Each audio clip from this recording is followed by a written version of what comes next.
Last night I was watching a news segment about various states and how they had reopened the economy a couple months ago and how they're doing in terms of economic data. But in a news clip, they were showing us about reopening the economy by showing bars and restaurants and maybe movie theaters. And it got me thinking, really? So the economy is about how many people can get drunk out of their minds so that they can go rioting, or maybe about poisoning their immune system with trans fat, sugar, other stuff, other crap that's in junk food, so that they can put themselves at risk for, maybe a COVID-20 is coming down the pipe, right?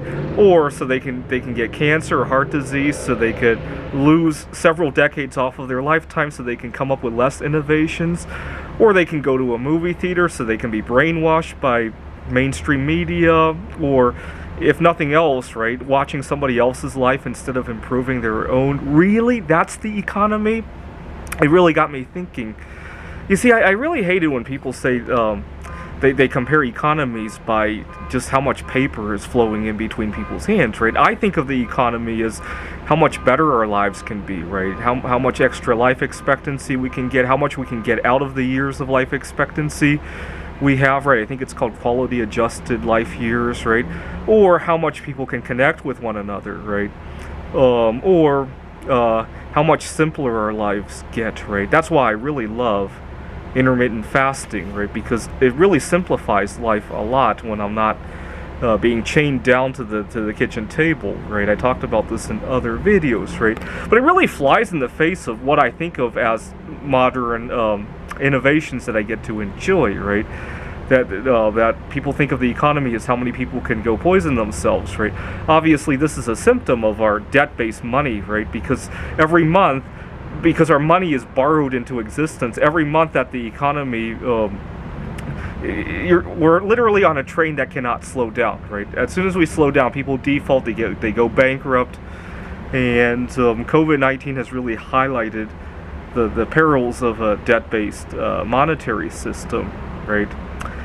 A few years ago, before COVID-19 ever hit, I was watching a little advertisement on why we should get the flu vaccine. See, even though I'm against the flu vaccine, I like to hear the other side of the story. I never close my mind off to it. But in the advertisement, it was saying, even if you're not high risk, the economics are worth it. The flu vaccine costs however much, how the likelihood of you getting the flu was how much. And if you get sick and you miss 5 days of work, that's worth how much, and they did the math, right? And it got me thinking, really, every time you miss a day of work, you lose whatever you made that day? Really? We're a machine? If my computer goes out of service, right, and I have to get it fixed, okay, I lost whatever the computer could have done for a day. But for a human, really?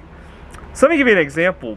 Last year I went to a conference, last November, I went to a conference in Taiwan, and when I came back, I got deathly ill. Like, my stomach felt out of place, I was very short of breath, and I ended up having to stay home for about half a week, and I missed half a week of work.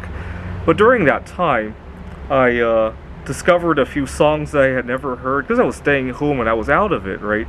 I followed some news that I probably wouldn't have saw online, and when I was sick, actually, I was a little bit more creative in ways that I wouldn't have been had I been well, right? Because when you're not wandering around and you're just stuck in your bed, your mind tends to wander to things that you never thought about, and it became an inspiration for some things I never thought about.